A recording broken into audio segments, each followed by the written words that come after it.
Yeah, I've got a face mask on at the moment, so I might speak a bit like this. Yeah, this is the face mask. It's for a guy because it's got a guy picture on it.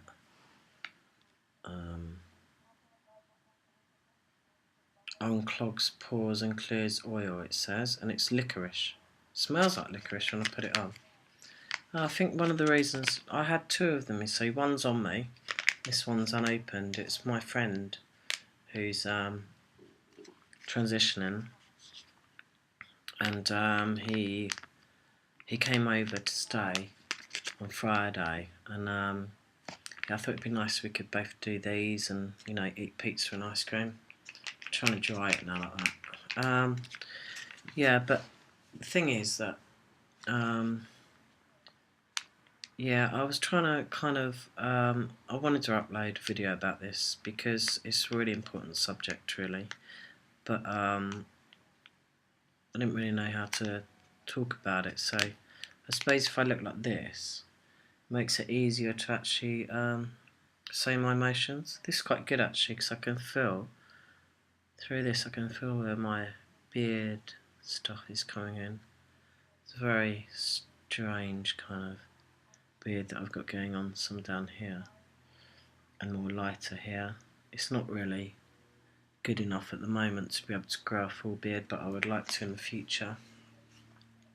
Anyway, yeah, my friend came over and we're kind of like, he's behind me in transition, probably about a year, maybe it's about a year, behind my transition, and yeah, so he had the same surgeon as me, chest surgeon, and he was given codeine for pain relief. And what happened was he didn't tell me about this until he came over now this time, and he developed an addiction to the codeine and paracetamol. So what he was doing was when he didn't have the codeine or the paracetamols, he was going around to chemists getting it, and then as they got used to seeing him, he was going to chemists outside the area and on his phone. This is how he described it, on his phone, trying to find chemists in like a circular thing and just going around them to get enough, and his whole flat just became like boxes of the tablets. Yeah, so it became a really bad addiction for him, and he's only just disclosed it to me on the Friday night, and he phoned the NHS helpline some time ago and is now on methadone, a methadone program. And he was saying to me that he didn't say because, well, he didn't say this, but this is kind of like it is, the trans narrative of, yeah, you have your chest surgery and everything's perfect and, you get better. But for him, it wasn't the case. And that makes me feel sad that he didn't have the ability to. I told him that he can trust me, and I'm not judgmental. I've been in through addiction myself, so I wouldn't have judged him in any way. But he felt like he'd failed. He'd failed. I don't think there's no one right way to transition. I've heard that phrase a lot, but for me, it is. There's not success stories.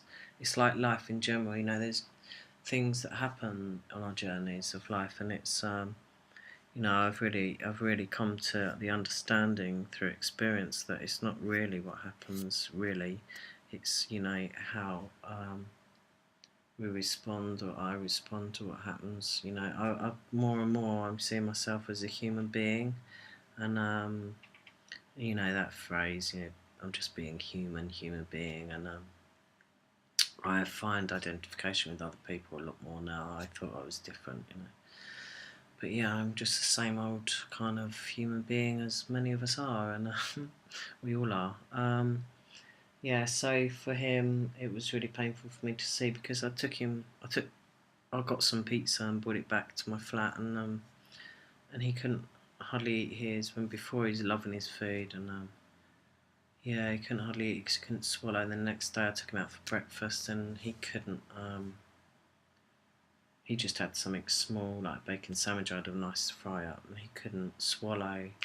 And then he said that he needed to take his methadone, but the bacon sandwich would sit in his stomach all day, and um, and I said maybe delay the methadone, and he said it was like having no feeling and not feeling up or down, just a consistent numbness, and that he was very upset that he'd lost his sexual appetite as well, um, because he enjoyed that part of being on testosterone. Yeah, it's really sad because that's something that's happened to him. And he said it's not. He didn't want people to think that he'd regretted having his chest surgery. And couldn't deal with it. But it wasn't that. It was just he got addicted to the pain relief because when he didn't have it, he got anxiety, and he couldn't take the anxiety. So, yeah, fortunate for me, I don't, I didn't. I got a good recovery program, so for me, I had stuff in place, and I could have maybe helped him, but he only just reached out for help. Not help, but now he's reached out to me, and I'm going to be there for him as a friend because he's special to me. He's my transition buddy. I know other people in the FTM world and all that, but uh, yeah, he's a special one. He is, and to me, he's a friend, and you know, um, yeah. I just wanted to make this anyway to just to speak about it.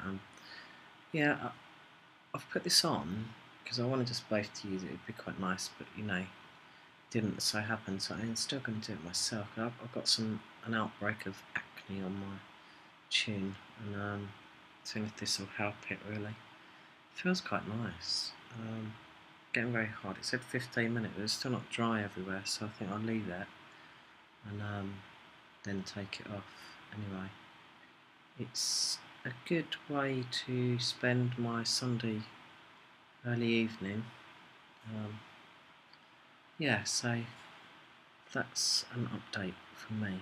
I'm going to try and update a lot more regularly on my channel because I